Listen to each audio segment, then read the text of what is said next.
sering nggak ngisi kajian, mungkin kajian apa, Kalau apa namanya, kajian ibu-ibu mungkin. ya beberapa kali memang ada, tapi saya juga masih jadi apa istilahnya itu ban serep lah, jadi cadangan lah. Jadi kalau memang harus jadi apa namanya siap ya, karena kita kan ini kan masjid dari kita kecil gitu ya. Kita kecil sudah kita bermain di masjid sana sampai kita besar, ya kita punya tanggung jawab moral untuk kemudian bisa menghidupkan masjid tersebut. Nah, jadi memang anak kadang disuruh juga untuk jaga-jaga khotib Jumat. Kadang kan kalau ada yang berhalangan ya anak masuk. Oh, yang kayak kemarin tuh jadi khotib Jumat ya. Ya itu pernah lah, itu karena memang kan kita nggak ada yang tahu kondisi ke depan, yang misalnya ada khotib berhalangan dan sebagainya. Anda bisa masuk untuk mengamankan itu. Terus juga kalau pengajian di Aisyah itu biasanya Ustadz Fikri, ya kan? Oh, yang kemarin. Ada di YouTube antum toh? Ya. Itu imam besarnya itu, gensehnya itu. Gitu. Nah itu kalau ndak ada, itu kalau ada kegiatan di luar, nah sudah tuh Anda siap-siap jaga untuk jadi backup. Nah backup. Walaupun nggak mesti Anda juga, ada juga yang lain gitu. Ada juga Tapi yang mungkin andalannya antum ya. Anda aja.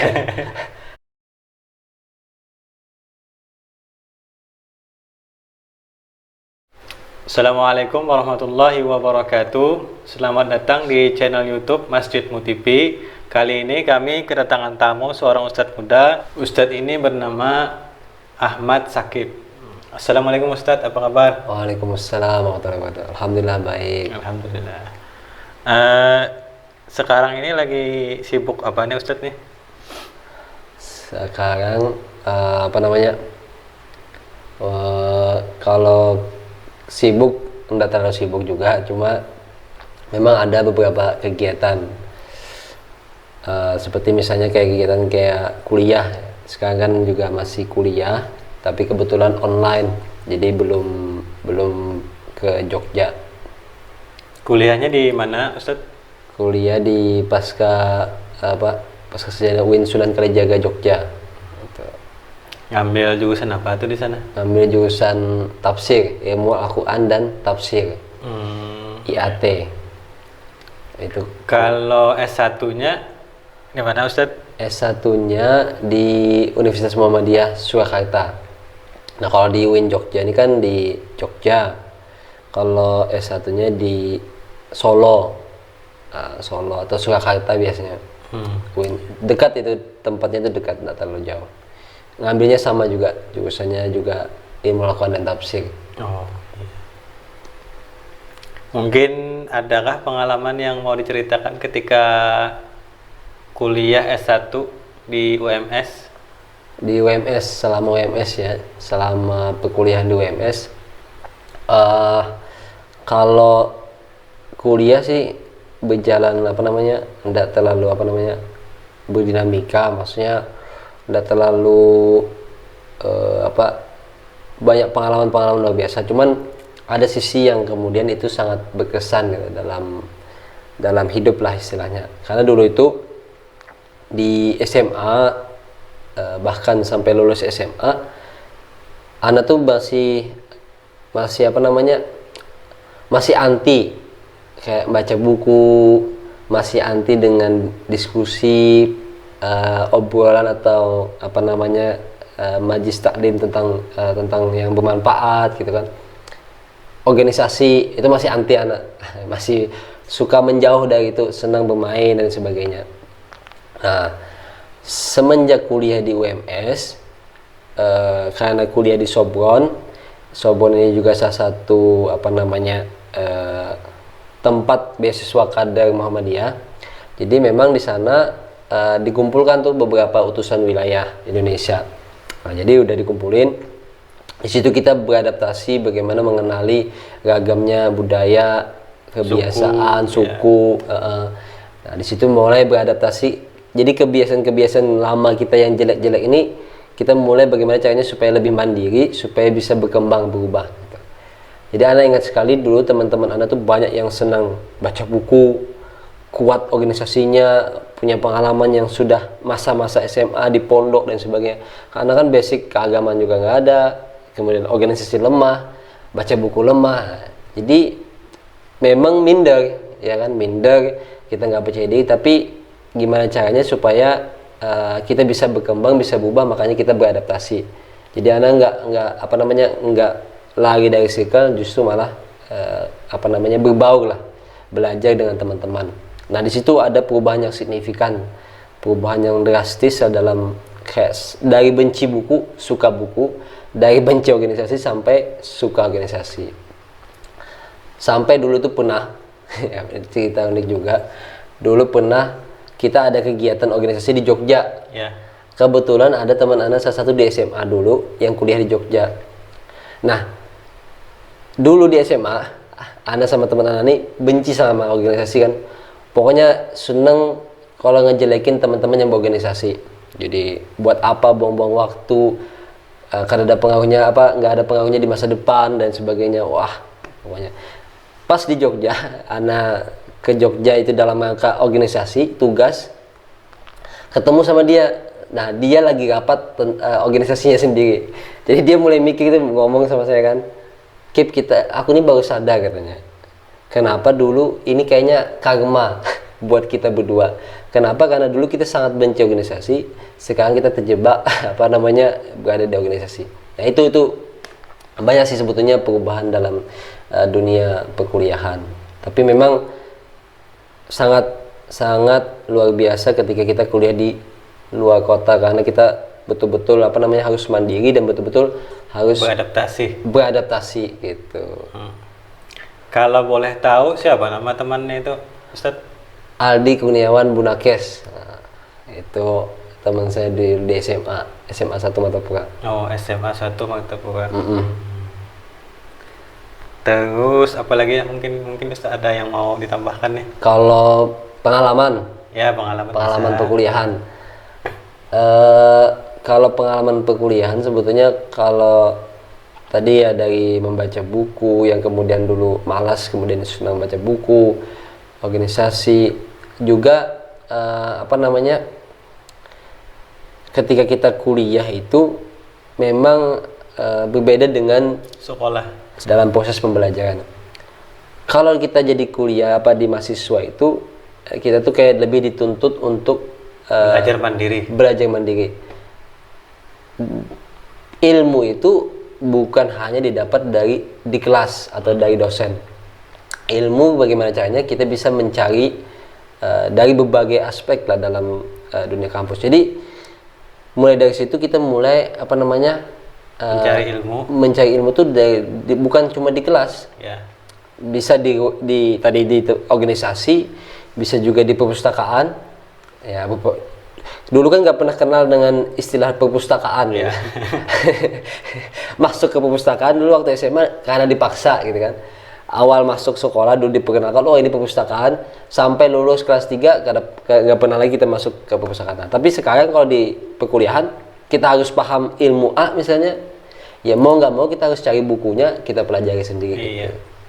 Itu sih satu. Yang kedua, karena basicnya itu kita Sobon itu kayak pondok, sebetulnya bukan pondok pesantren, beda.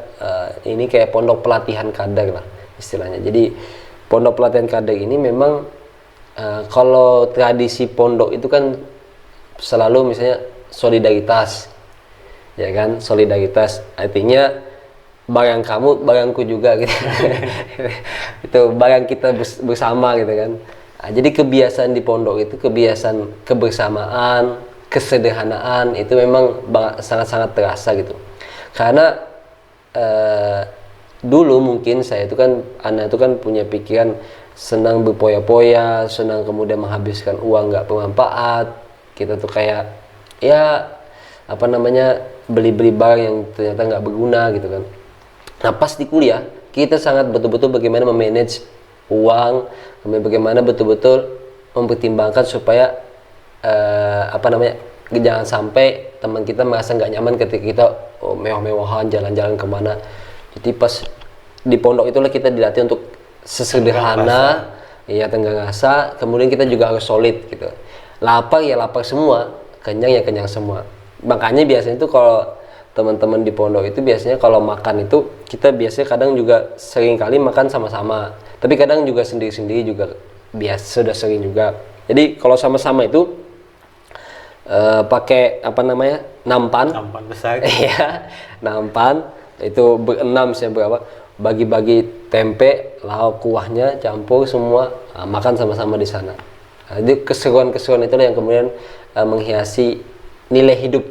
Jadi kuliah di luar itu selain ilmu yang kita dapatkan, tapi kita juga dapat kayak apa Ilmu sosial, ilmu sosial, nilai-nilai hidup itu ya. tadi. Ya, nilai-nilai hidup tadi, gimana caranya bermasyarakat, gimana caranya bergaul. Betul, betul. Itu sih kalau kuliah ya.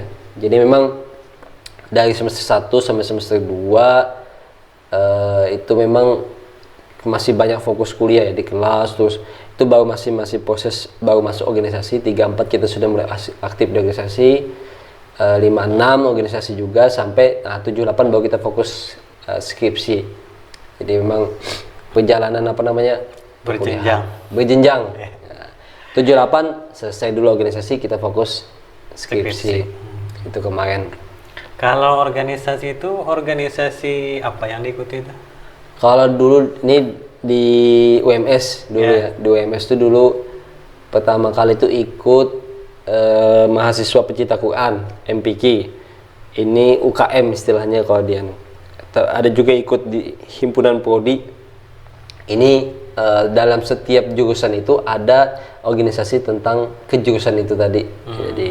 Jadi biasa kegiatan-kegiatan yang ruang lingkupnya prodi itu atau jurusan itu biasa dikelola oleh teman-teman mahasiswa yang masuk organisasi itu.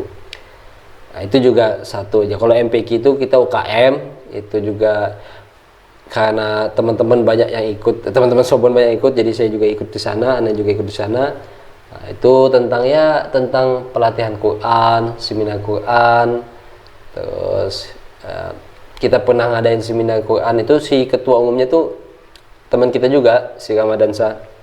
Nah, jadi kita undang. Oh iya, itu kemarin saya undang kemarin. Nah, itu Ustadz Ramadan Shah. Itu mantan ketua MPQ.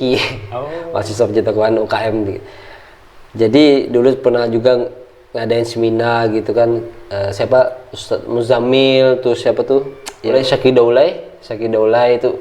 Nah, itu banyak lah pokoknya yang terkenal. Jadi ngadain seminar, pelatihan tentang Quran, lomba-lomba teman-teman tuh.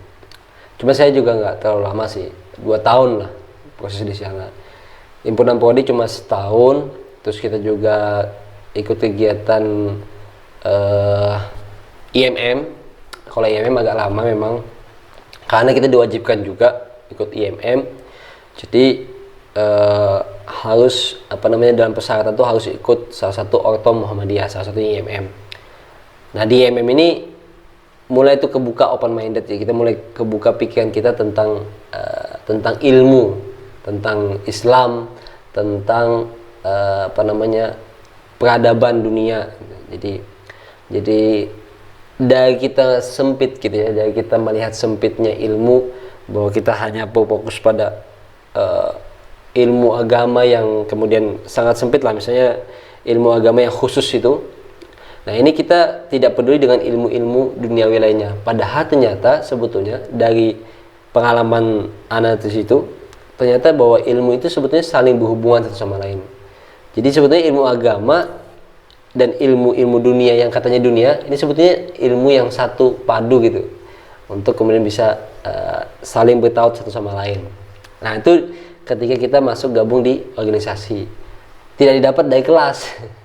Kalau kelas itu tentang tafsir, tentang macam-macam. Jadi mungkin ilmu agama itu mungkin induk dari segala ilmu. Iya, sebetulnya gitu. Jadi pandangan orang itu kan kadang bahwa ilmu agama itu ada ilmu fikih, misalnya ilmu tauhid, ilmu baca tulis Al-Quran, ilmu tajwid, ya kan, selesai. Padahal sebetulnya sains, ya kan, sebetulnya ilmu sosiologi, antropologi, ini sebetulnya serapan-serapan daripada Islam atau ilmu agamanya Islam tadi. Jadi memang sayang sekali kalau kita kemudian meninggalkan ilmu-ilmu dunia, padahal dia juga serapan daripada Islam gitu.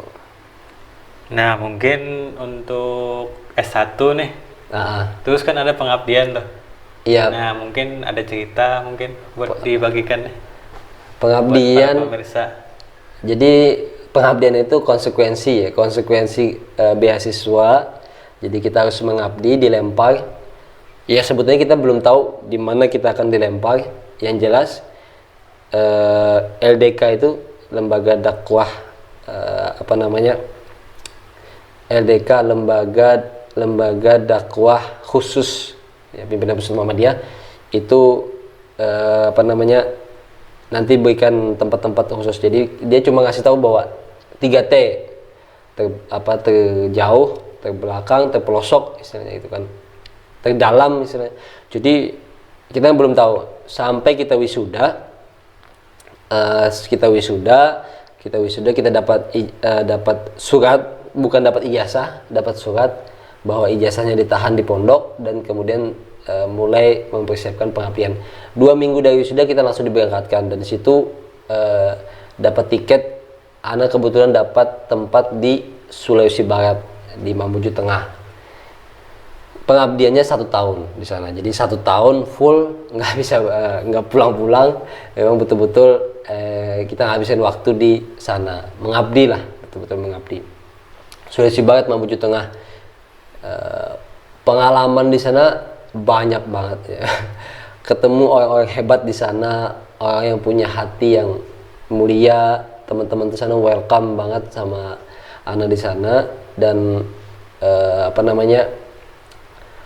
dari pengabdian itulah Ana betul-betul bisa memahami arti namanya rindu, ya kan.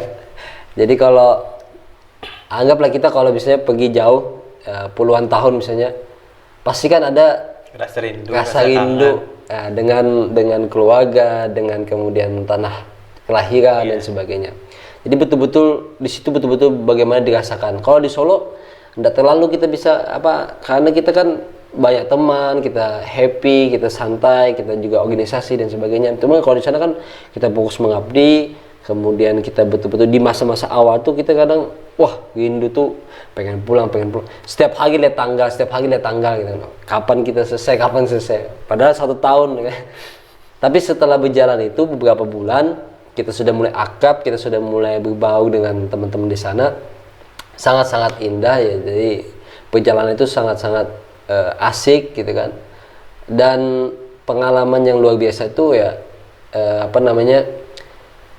hal yang tidak terpikirkan, hal yang tidak pernah terniatkan gitu ya untuk bisa pergi ke sana. Tiba-tiba kita ketemu dan kita bisa berjumpa dengan teman-teman di sana. Bahkan teman-temannya di sana pun tidak menyadari dan tidak punya rencana, tidak punya keinginan untuk bertemu dengan Ana di sana gitu kan. Jadi memang pertemuan kita tuh kalau ditakdirkan oleh Allah SWT. Jadi ada salah satu ayahanda dari Timor Leste, beliau juga dulu mualaf. Ya beliau bilang ke Ana bahwa saya tidak pernah pengen ketemu sama kamu juga tidak pernah pengen ketemu sama saya. Kita yang tidak pernah kenal, kita tidak pernah punya niatan ketemu, katanya kan. Bagaimana kita bisa ketemu kan? Ini kan bukan perencanaan Ana dan juga beliau kan, tapi yang merencanakannya adalah Allah katanya. Nah itu sangat berkesan lah kata-kata itu, karena ternyata ini by design Tuhan untuk kemudian bisa mengambil nilai-nilai hidup. Dari sana Ana punya pembelajaran yang penting ya. Salah satunya adalah tentang kepedulian sesama. Artinya Ana banyak ditemani dan dijaga, dilindungi oleh murid-murid Ana sendiri gitu ya. Dia banyak memberikan bantuan kepada Ana. Jadi Ana cuma bisa mengajar, cuma bisa ngajarin ilmu, memberi ilmu sedikit, tapi anak-anak murid itu sangat betul-betul totalitas lah dalam menemani Ana selama di sana. Nah ini tentang bagaimana kita kepedulian kebersamaan itu sangat-sangat terasa di sana. Dan 2 bulan terakhir Ana juga, jadi itu kan sudah oke lah di sana ya kan. 2 bulan terakhir Ana dilempar lagi ke kecamatan namanya Karosa. Karosa ini, kecamatan ini dari kabupaten ini jarak tempuhnya itu kalau nggak salah 1 jam atau 2 jam. Jauh ya? Jauh. Ya. Jadi dari beberapa kecamatan itu agak jauh memang tempatnya. Ana juga pernah diajak ke Tobada. Toba 8. Toba 8 nanti ada di YouTube tuh, ada di YouTube. Ya. Toba 8 ini satu kampung itu orangnya Timur Leste. Orang apa? Timur Timur, bukan Timur Leste, Timur Timur. Jadi orang suku Timur Timur bahasa itu luar biasa. Nggak ada satu huruf pun yang kita paham apa artinya bahasa itu. Jadi luar biasa, tapi ketika sampai ke sana, ke suku Timur Timur itu ketemu di sana, kemudian datang ke kampung sana, kita langsung diterima. Kita langsung diajak duduk bareng, dikasih kopi, makanan dan sebagainya. Wah, pokoknya Welcome banget. welcome. Dan kita tuh rumah itu kayak terbuka aja. Maksud mau tidur dimanapun, masak, silahkan semuanya. Jadi memang itulah kekhasan orang Timur di sana. Nah, kembali ke Karosa. Di Karosa saya ketemu beberapa ayahanda di sana. Ayahanda yang begitu luar biasa, punya pemikiran yang sangat fresh, pengen memajukan Karosa ya, dari segi dakwah dan sebagainya. Dan anak apresiasi itu, dan anak coba bisa berkontribusi. Jadi kita mulai bangun sama-sama tentang, sebenarnya goalsnya itu kan kita mau bangun panti asuhan. Dan sekarang alhamdulillah sudah selesai dan sudah aktif panti asuhannya. Ya, jadi sudah terrealisasi. Sudah terrealisasi. Nah, dan ada juga teman anak yang di sana, Ustadz Aswandi yang jadi pembina di sana. Jadi kita, teman-teman kita di sana itu bersama ayahanda itu kita mulai membangun sekolah-sekolah alam. Maksudnya kita datang ke kampung kita ngajarin anak-anak di sana tentang Islam, tentang baca Quran, tentang sholat dan sebagainya. Bahkan banyak sekali anak-anak itu yang belum bisa memahami baca tulis Al-Quran. Jadi anak-anak itu putus sekolah, kemudian tidak lagi lanjut sekolah. Jadi baca tulisnya belum bagus, belum maksimal, ya belum bisa, dan juga masalah keagamaan juga masih jauh. Jadi itu menjadi masih ada di zaman sekarang orang yang masih dan ini sangat membutuhkan gitu kan. Jadi anak-anak itu sangat-sangat membutuhkan ilmu yang kita dapatkan, padahal sederhana banget, masalah sholat, masalah bacaan alif, ba, ta, sa, tapi itu sangat berpengaruh bagi anak-anaknya. Itu pengalaman selama di sana. Kita juga bangun bimbel dulu, ayahanda. Anak sempat ngajar bahasa Inggris. Jadi jurusannya apa, ngajarnya apa. Itu kalau pengabdian itu kita memang diamanahkan sama ayahanda. Pokoknya serba bisa gitu kan. Apapun yang diminta oleh masyarakat ya kamu harus coba laksanakan. Sami'na wa ta'na lah. Itu pesan yang luar biasa. itu pesan yang luar biasa itu. Ini terus selesai pengabdian, pulang ke sini. Martapura ya? Ke Martapura. Jadi terus lanjut S2 di UIN Sunan Kalijaga Jogja. Jurusan tafsir juga. Tapi belum pernah selama kuliah S2 belum sempat ke Jogja. Belum. Jadi kita masih, karena pandemi, jadi kita masih belum virtual. Ya, jadi belum sempat ke kampus lagi nih. Belum. Jadi sama temen tuh kadang komunikasinya cuma baru di WA. Tapi teman-teman banyak sudah yang di Jogja sudah banyak. Itu untuk kuliah. Iya. Terus ini mungkin ada kegiatan mungkin di Martapura ini, ada apa kegiatannya mungkin? Kalau sekarang nah ini juga luar biasa. Jadi setelah kita pulang ya memang ada beberapa kegiatan kita juga di sini ya, masih organisasi dan sebagainya. Cuman ada beberapa baru beberapa bulan ini kita juga lagi menggerakkan komunitas, namanya tuh Siring Baca Komunitas. Jadi Siring Baca Komunitas ini filosofinya yaitu kan siring itu kan pinggir ya. Pinggir, siring baca. Jadi bagaimana ini memang siring baca ini memang hadir fokusnya untuk di desa Pakoman Ulu. Jadi memang Ana dan teman-teman seperjuangan juga, teman-teman mahasiswa, terus IMM, para pelajar dan juga para pemuda-pemudi lah yang ada di Martapura, kita sama-sama membangun desa Pakuman Ulu. Jadi kita ingin menghidupkan literasi, minat baca. Jadi niat awal kita tuh pengen di pinggiran sungai. Oh, itu bagus. Iya, cuman kesini-sini kita lihat situasinya cukup bahaya gitu kan, agak ekstrim kalau kita, apalagi kalau anak-anaknya cukup aktif. Oh, iya. Takutnya cemplung lah. Ini ya anak juga nggak bisa berenang gitu. Jadi oke, kita nanti dulu untuk kegiatan-kegiatan di sifatnya di alam. Jadi memang kita di balai desa. Jadi kegiatan kita rutin itu setiap minggu sore ba'da asar di balai desa Pakuman Ulu. Pokoknya siapapun lah, kita terbuka untuk siapapun yang mau datang, yang mau ikut ya. Kegiatannya fokusnya apa? Kegiatan fokusnya itu intinya bagaimana caranya menanamkan nilai ke anak-anak tentang pengembangan diri anak-anak lah, yaitu membaca, mengaji, menulis, kemudian kita juga seni, tapi itu semua dibungkus dengan bermain. Oh, bagus tuh. Jadi kalau fokus membaca, mengaji, anak-anak kan kadang bosan, anak-anak kan kadang tidak bisa tahan lama, sudah langsung tidak serius lagi. Jadi gimana caranya supaya kita bungkus itu semua dengan permainan. Alhamdulillah selama 2 bulan atau bahkan mungkin 3 bulan ya berjalannya sering baca ini, alhamdulillah anak-anak ini sangat antusias. Anak-anak ini sangat antusias. Bayangkan usia mereka itu ya kelas 1 atau kelas, ya anggaplah sampai kelas 5 SD. Seusia itu mereka punya minat yang tinggi dalam membaca dan mengaji.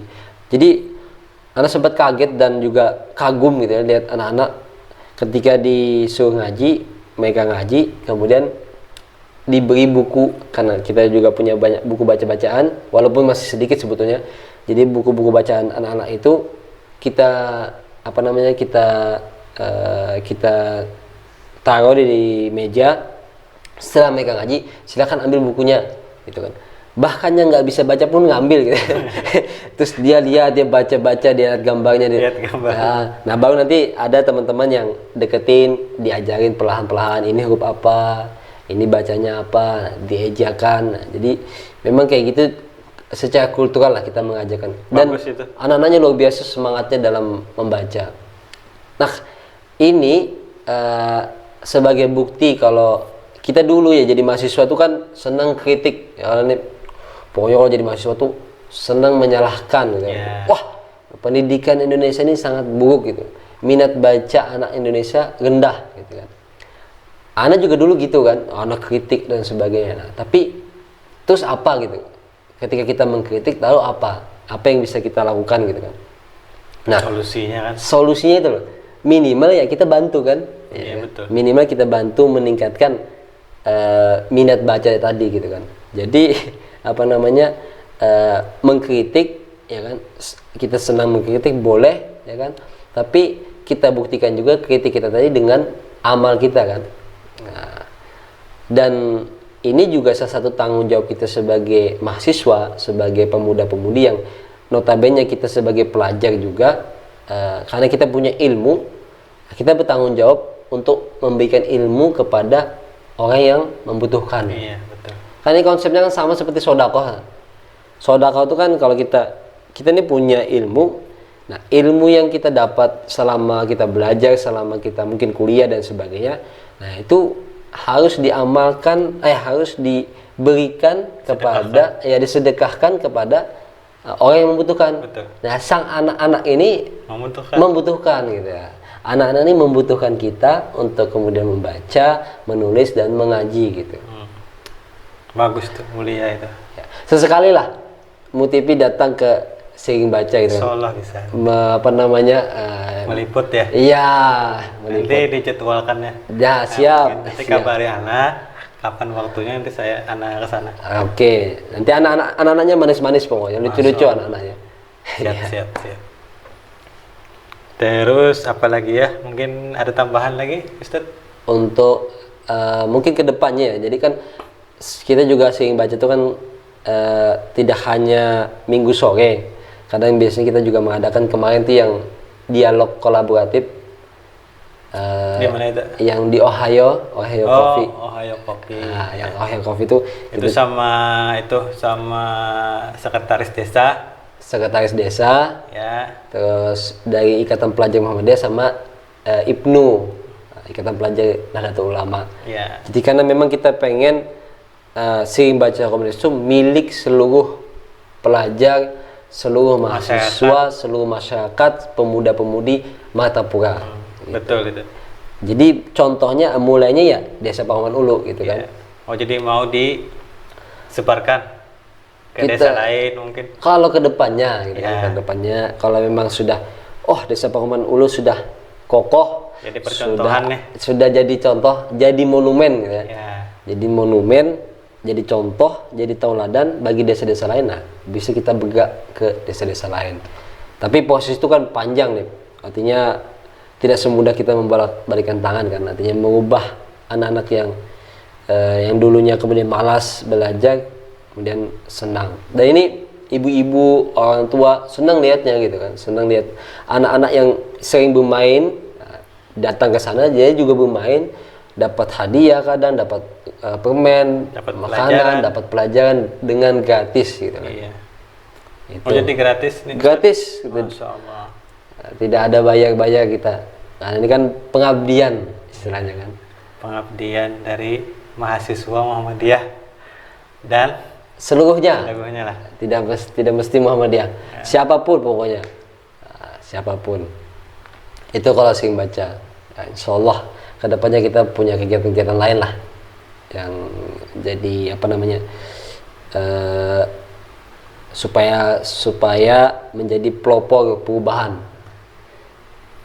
Nah, Ustadz Sakib ini kan rumahnya dekat nih dengan Masjid Al-Bukhari. Ustadz. Jadi mungkin sering nggak ngisi kajian apa? Kalau kajian ibu-ibu mungkin. Ya, beberapa kali memang ada, tapi saya juga masih jadi istilahnya itu ban serep lah, jadi cadangan lah.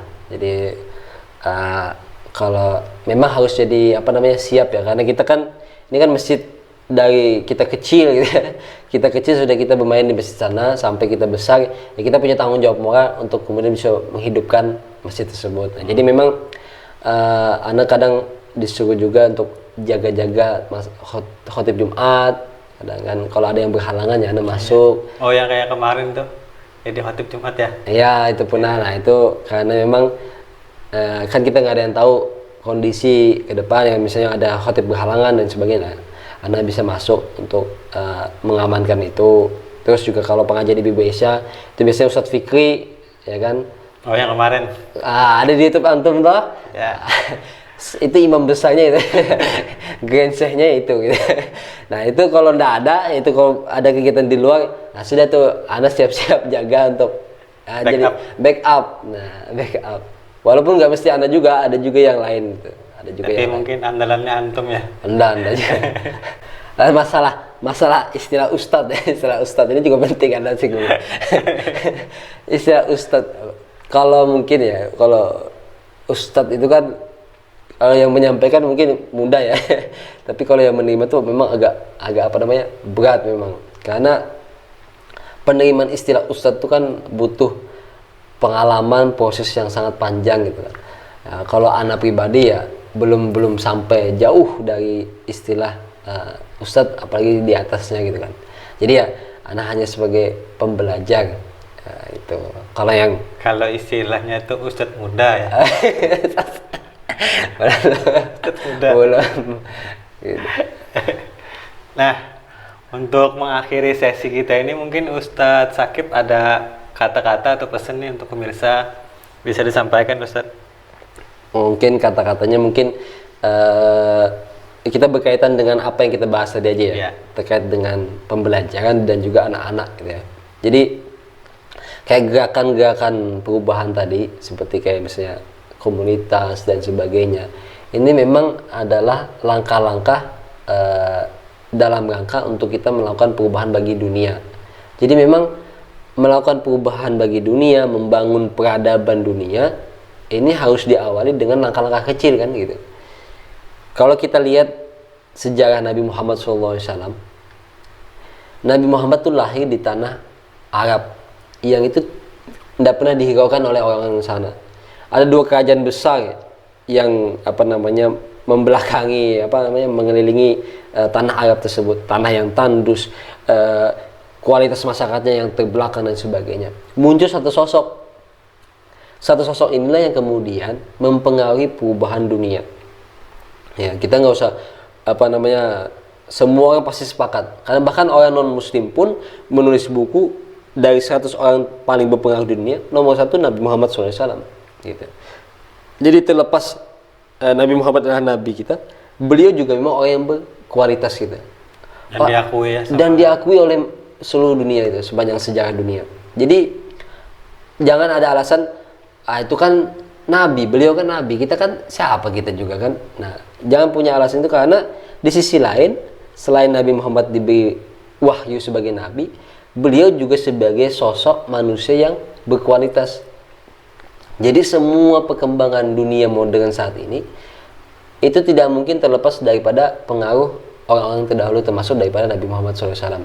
Ya, jadi langkah kecil Nabi Muhammad membangun negara Madinah yang kecil, negara yang tidak diperhatikan, pelan-pelan membangun Jazirah Arab, dilanjutkan oleh Abu Bakar Siddiq, Umar bin Khattab dan seterusnya, sampai ke Bani Abbasiyah, peradaban teknologi, peradaban ilmu, matematika, sosiologi Ibnu Khaldun, kemudian masalah kedokteran Ibnu Sina dan sebagainya.